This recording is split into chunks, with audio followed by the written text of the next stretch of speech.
আসসালামু আলাইকুম ওয়া রাহমাতুল্লাহি ওয়া বারাকাতুহু। সম্মানিত দর্শকবৃন্দ, আশা করি আপনারা সকলেই ভালো আছেন, সুস্থ আছেন। আজকে আমি সালাতুত তাসবিহ নামাজের বিস্তারিত নামাজ পড়ার সঠিক নিয়ম সম্পর্কে আপনাদের সঙ্গে আলোচনা করব ইনশাআল্লাহ তাআলা। আসুন আমরা জেনে নিই সালাতুত তাসবিহ নামাজ কিভাবে আদায় করব। রাসূলুল্লাহ সাল্লাল্লাহু আলাইহি ওয়াসাল্লাম ইরশাদ করেন, হযরত আব্দুল্লাহ ইবনে আব্বাস হতে বর্ণিত, নবী করিম সাল্লাল্লাহু আলাইহি ওয়াসাল্লাম ইরশাদ করেন, হে আমার চাচা, আমি কি আপনাকে এমন একটি ইবাদত সম্পর্কে বলবো না যে ইবাদতটা আপনার পক্ষে যদি সম্ভব হয় প্রতিদিন আদায় করবেন, যদি সম্ভব না হয় সপ্তাহে একদিন জুম্মার দিন আদায় করবেন, আর যদি সেটাও সম্ভব না হয় মাসে, বছরে, আর যদি সেটাও সম্ভব না হয় তাহলে জীবনে একবার আদায় করবেন। এই নামাজ আদায় করলে আল্লাহ তাবারক ওয়া তাআলা আপনার জীবনের সমস্ত ছোট বড় সাগিরা কবিরা গুনাহকে মাফ করে দিবেন এবং আপনার জীবনে আগে এবং পরে যত গুনাহ হবে সমস্ত গুনাহকে মাফ করে দিবেন, বলি সুবহানাল্লাহ। তো আসুন কথা না বাড়িয়ে নামাজের সঠিক নিয়ম সম্পর্কে আপনাদের সামনে আলোচনা করছি, আপনারা মনোযোগ দিয়ে শ্রবণ করবেন। সর্বপ্রথমে আপনাকে নামাজের নিয়াত করতে হবে। যিনারা আরবিতে জানেন তিনারা আরবিতে নিয়াত করবেন। নিয়াতটি হলো নাওয়াইতুয়ান উসাল্লিয়া লিল্লাহি তাআলা আরবাআ তাকবিরাতিস সলাতিত তাসবিহ নফলি মুতাওয়াজ্জিয়ান ইলা জিহাতিল কাবাতিশ শরীফাতি আল্লাহু আকবার। এখানে নফল অথবা সুন্নাত দুটোই বলতে পারেন, তবে মূলত এই নামাজটি নফল নামাজ। আর যিনারা আরবি নিয়াত জানেন না তিনারা বাংলায় নিয়াত করবেন। তারপরে আল্লাহু আকবার বলে নাভির নিচে সানা বাঁধবেন। তারপর আপনারা সানা পড়বেন। সানা পড়ার পরে সর্বপ্রথমে এই তসবিহটি আপনাকে 15 বার পাঠ করতে হবে। সুবহানাল্লাহি ওয়ালহামদুলিল্লাহি ওয়ালা ইলাহা ইল্লাল্লাহু আল্লাহু আকবার। সুবহানাল্লাহি ওয়ালহামদুলিল্লাহি ওয়ালা ইলাহা ইল্লাল্লাহু আল্লাহু আকবার। এইভাবে 15 বার পাঠ করতে হবে।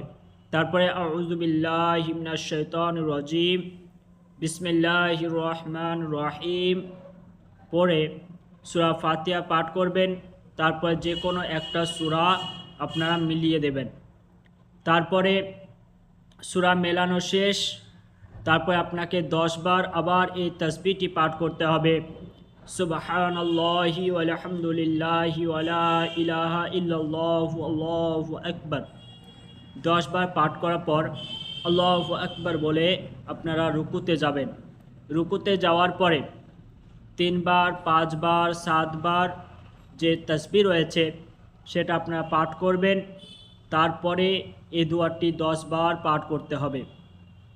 সুবহানাল্লাহি ওয়ালহামদুলিল্লাহি ওয়ালা ইলাহা ইল্লাল্লাহু আল্লাহু আকবার। এটা 10 বার পাঠ করার পর সামিআল্লাহু লিমান হামিদা বলে আপনারা রুকু থেকে খাড়া হয়ে যাবেন, দাঁড়িয়ে যাবেন। তারপরে আবার 10 বার ওই তসবিহটি পাঠ করতে হবে।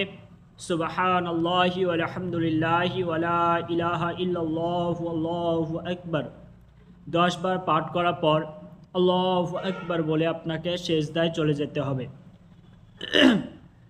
সেজদায় যাওয়ার পরে প্রথমে 3 বার, 5 বার, 7 বার আপনারা সেজদা তসবিহটি পাঠ করবেন। তারপরে আবার এই দুয়াটি পাঠ করতে হবে, সুবহানাল্লাহি ওয়ালহামদুলিল্লাহি ওয়ালা ইলাহা ইল্লাল্লাহু আল্লাহু আকবার। এটি 10 বার পাঠ করে আল্লাহু আকবার বলে সেজদা থেকে উঠে বসতে হবে। তারপরে আবার 10 বার পাঠ করতে হবে, সুবহানাল্লাহি ওয়ালহামদুলিল্লাহি ওয়ালা ইলাহা ইল্লাল্লাহু আল্লাহু আকবার। পাঠ করার পর আবার আল্লাহু আকবার বলে সেজদায় চলে যেতে হবে। সেজদা তাসবিহ পড়ার পরে আবার 10 বার পাঠ করতে হবে। সুবহানাল্লাহি ওয়া আলহামদুলিল্লাহি ওয়া লা ইলাহা ইল্লাল্লাহু আল্লাহু আকবার। তারপরে আল্লাহু আকবার বলে আবার আপনাকে দাঁড়িয়ে যেতে হবে 2 রাকাতের জন্য, দ্বিতীয় রাকাতের জন্য। তারপর সর্বপ্রথম দাঁড়িয়ে এই তসবিহটি 15 বার পাঠ করবেন। তারপরে সূরা ফাতিহা পড়বেন, একটি সূরা মিলাবেন। তারপর আবার আল্লাহু আকবার বলে রুকুতে গিয়ে রুকু তাসবিহ পড়ার পর 10 বার পাঠ করবেন। তারপর সামি আল্লাহু লিমান হামিদা বলে খাড়া হয়ে যাবেন, দাঁড়িয়ে যাবেন। তারপর 10 বার পাঠ করবেন। আবার আল্লাহু আকবার বলে সেজদায় গিয়ে সেজদার তাসবিহ পরে 10 বার পাঠ করবেন। আল্লাহু আকবার বলে সেজদা থেকে উঠে বসে 10 বার পাঠ করবেন। আবার আল্লাহু আকবার বলে সেজদায় গিয়ে 10 বার পাঠ করবেন। এইভাবে 2 রাকাত কমপ্লিট হলো। একই রকমভাবে আপনাকে 4 রাকাত নামাজ কমপ্লিট করতে হবে। তবে একটা কথা মনে রাখবেন, আপনি যদি চান তো 4 রাকাত একসঙ্গে আদায় করতে পারেন, অথবা 2 রাকাত করে আপনি আদায় করতে পারেন। তো ব্রাদার ইসলাম, প্রতি রাকাতে 75 বার এই তসবিহটি পাঠ করতে হবে, আর 4 রাকাতে মোট 300 বার এই তসবিহটি পাঠ করতে হবে। তো এই ছিল সালাতুত তাসবিহ নামাজ পড়ার সঠিক নিয়ম। আগামীকাল দিনগত রজনী, শবে বরাতের পবিত্র রজনী। তো আপনারা এই রজনীতে এই নামাজটি, সালাতুত তাসবিহ নামাজটি পড়ার চেষ্টা করবেন। আল্লাহ তাআলা যেন আমাদের সকলকে এই নামাজটি আদায় করার তৌফিক দান করেন।